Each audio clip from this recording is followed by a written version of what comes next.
اللہ تعالیٰ نے قرآن کریم اپنی آخری کتاب حضور اکرم صلی اللہ علیہ وسلم پر نازل فرمائی۔ رسول اکرم صلی اللہ علیہ وسلم آخری نبی ہیں، قرآن کریم آخری کتاب ہے، اور ہم حضور اکرم صلی اللہ علیہ وسلم کی آخری امت ہیں۔ نبی کریم صلی اللہ علیہ وسلم نے قیامت تک آنے والے ہر انسان اور ہر امتی کے لیے ہدایات ارشاد فرما دی ہیں۔ آپ نے سب چیزیں بتا دی ہیں کہ کیا کرنا ہے، کیا نہیں کرنا۔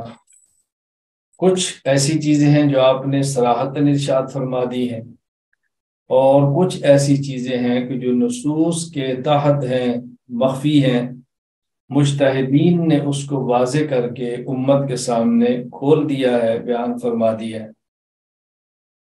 آج میری گفتگو علماء کرام سے ہے۔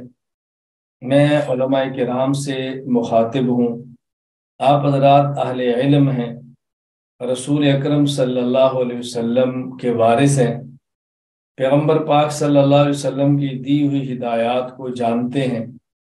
بس مذاکرہ چاہیے اور تکرار چاہیے اور یاد دہانی کی ضرورت ہے کہ ہم ایک دوسرے کو بعض باتیں یاد کرا دیں کہ یہ کام بھی ہے، یہ بھی ہے، یہ بات بھی ہے، یہ بھی ہے۔ تو میں نے آج کی مجلس میں چند ایک باتیں آپ کی خدمت میں عرض کرنی ہیں۔ اللہ تعالیٰ مجھے اخلاص کے ساتھ، دلائل کے ساتھ، اعتدال کے ساتھ گفتگو کرنے کی توفیق عطا فرمائے۔ بات سمجھ آئے تو حق جل مجدہ عمل کرنے کی بھی توفیق عطا فرمائے۔